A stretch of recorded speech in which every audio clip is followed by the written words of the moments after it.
Hello there my music lovers, I'm Josh Audiophile Heaven and today we are having a look at the Earsonics Corsa. This is an in-ear monitor priced at 450 euros. It is fully made in France and it has 3 balanced armatures, so let's get down with the unboxing. This is the Earsonics Corsa. They are an interesting IEM, I will tell you that, and I had quite the misadventure with them. So this is the IEM, it comes with multiple sets of tips, but the French company actually decided we only need 2 sizes. So they have 2 sizes of B-flanged tips, 2 sizes of silicone single flanged tips, and 2 sizes of foam tips. And they also have the ears, the cable, and the carrying case. This is what the Earsonics carrying case looks like. Very small, actually good at optimizing space. And here we have the Rascals, the Earsonics Corsa. This is an IEM that actually gave me some trouble before I done the review. Let's explore the basics and I'll explain what the problem was and what the solution was. So they come with a pretty high quality cable. It is slightly tangle prone, but not very so. The IEMs are made of metal. They are somewhat heavy, as you can see.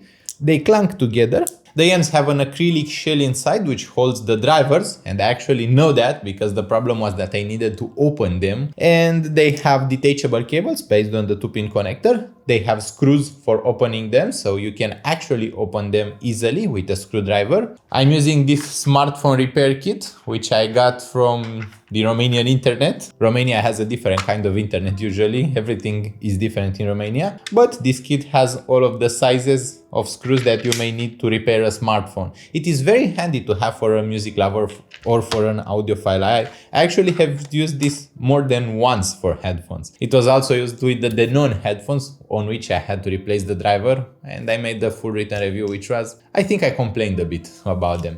They are made of metal. They are very ergonomic actually, despite the IEM shells being a bit large. They are ergonomic in my ears, they sit very well. The cable is single-ended and you cannot order a balanced one, but you can purchase an aftermarket balanced cable. And for 450 euros, I want to say dollars, but they are euros. In dollars, they are about $550. They are a good quality of IEM. They are comfortable. They are in line with what other companies offer. I would actually be willing to say that they are more serviceable because they have those faceplates that you can remove. And all in all, I was satisfied with the overall comfort. They do not have any driver flex because they only have 3 balanced armatures inside, and each balanced armature was customly designed for Earsonics. Those are made in Europe. They are one of the very few companies that actually design drivers and that design IEMs, because most companies just use a compilation of what is available on the market. But no, the French Earsonics company decided to make it all by themselves. Now, the problem was that one of my drivers was a bit quieter, and it was the right one. And whenever I had plugged them in, I would have a quieter sound on the right side. I tried doing a few things because I knew that I screwed up somehow and I had to fix it before contacting the company. I tried leaving them to dry out in a place with silica bags, and that did not work out. It worked out at first, like for 1 day or so, but then the problem returned. So I thought to myself, why not open them? So I took a screwdriver and opened them. I could not see anything going wrong. The craftsmanship on the inside is actually quite good. They are quite carefully assembled. They have longer cables on the inside, those thinner cables to connect the drivers to the cable connectors. And I could not actually tell what was going on and why they were wrong. So I put both the left and the right ear back together, and then the sound in the right ear almost disappeared. So I thought to myself that I screwed up. So then I opened both of them again, and what I found out, it will probably not be visible on camera, were 2 very thin, very small layers of plastic. And because I actually took the photos of those IEMs outdoors, and because I took a lot of effort to take those photos, at some point I probably moved one of those plastic sheets a bit, and then it covered those vents in the back, and those actually have a reason to be here. They are for the acoustic properties of the IEMs. And then I got the right ear muted. So what I did was take both of them out, both of those plastic sheets, and the sound is actually more open. The soundstage is better now. The bass is actually a bit wider, but at the same time the sound has more resolution, more detail, more micro detail.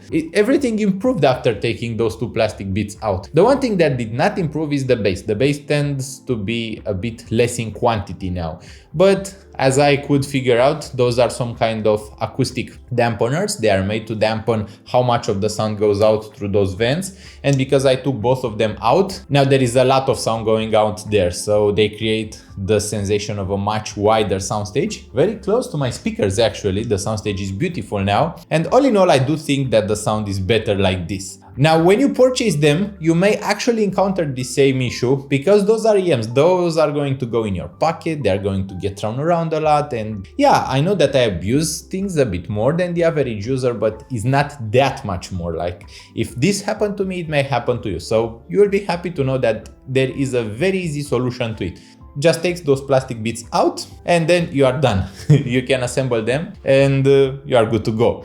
I actually did an assembly thing on iBasso DX240. This is the latest iBasso DAP, which I also managed to screw up somehow. I must be in one of those bad luck weeks, maybe, because this one was all my fault. I updated the firmware, I did not reset it, it started acting up, and at some point it gave me 0 battery. The most probable thing that happened was that it was not reading the battery anymore, and I kept discharging it and using it without knowing that the battery is running out, and then it stopped answering to any comments. So I took it apart, I removed the battery, I put the battery back in, I tried everything I could think of, but it would not start. So I just put it to charge and what do you know, 0 battery. It was such a simple thing and I made it so complicated.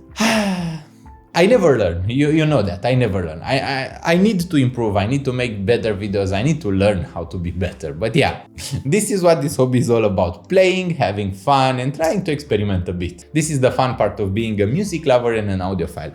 The Earsonics Corsa IEMs, in their original state, they were mid-centric, and in their modified state, they are still mid-centric. Their entire sound is very mid-centric. Everything is about the mid-range and about having a pure tonality. And regardless whether I'm reviewing them with those dampeners on or off is only going to affect the bass, and the bass goes a bit shallower if you take those plastic bits out, but otherwise it is the same EM with the same signature. They have a natural overall bass in both speed and presentation. It is just slightly lower without the plastic bits, but yeah, it is the same. Basically, you just need to increase it by about 3 decibels, so it is not a lot. They were not doing a ton. The mid-range is actually the most beautiful, most natural mid-range I've ever heard. So if you are someone who needs monitoring or someone who needs a very precise mid-range, then the Earsonics Corsa would be perfect for you. They have those extremely accurate tonalities, extremely accurate everything. Just the mid-range is just beautiful. You just hear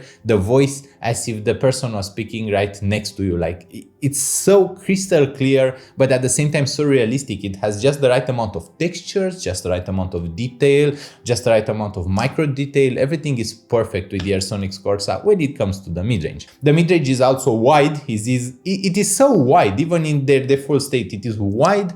It is very well separated. Everything just has its own place. The stereo imaging is great. And all in all, the Earsonics Corsa are a great pair of EMs. The treble is actually quite well expressed too, and especially the upper mid-range and the lower treble has some emphasizes on them. But yeah, the sound is generally mid-centric. It is not treble-centric, it is not bass-centric. Some people would call it linear, but I think that the mids are pushed more forward than I would consider the linear overall signature. And the Earsonics Corsa are perfect for anyone who listens music with a lot of mids, like for example jazz or pop or electronic or EDM. Even rock sounds beautiful. What probably won't sound so beautiful is rap, for example, where you just need a ton of bass and the voices are not that important. And there are some music genres where the Earsonics Corsa probably won't do justice. But at 450 euros, they do justice to pretty much every single kind of music. Like most of the music information is in the mid-range. It is not in the bass, it is not in the treble, it is right there in the mids. Now you may be saying that I probably should have contacted the company and asked them to fix the problem, but I am a reviewer, I like to explore, I like to experiment, and what do you know? Sometimes you find out some interesting things. And yeah, as a reviewer, I will keep my own integrity. I will try to solve things my way because that is how the most fun can be had. I'm really happy to be reviewing the Earsonics Corsa. I hope that the company will be sending other EMs too. I will probably not dissect every single EM that falls into my hands, even if it is possible for the user to play with them. Right now, I wish I did this with the Meze 99 Classics because I am curious if I could have experimented with dampeners behind the driver enough to change their signature to a more user-friendly signature. They were quite bass heavy. But yeah, I'm quite happy about the Earsonics Corsa. All in all, the sound is very wide, very holographic, very mid-forward, so you get a ton of mid-range, but there is good bass presence too, there is good treble presence, everything is just kinda natural. Kinda natural, but with the voices being pushed a bit more forward, or a bit louder rather than forward, because there is a huge soundstage forming in their sound. Like, the soundstage is really good. I appreciate a wide soundstage and they are wide sounding. I hope that you have learned something today. If you are watching this video for the Earsonics Corsa, because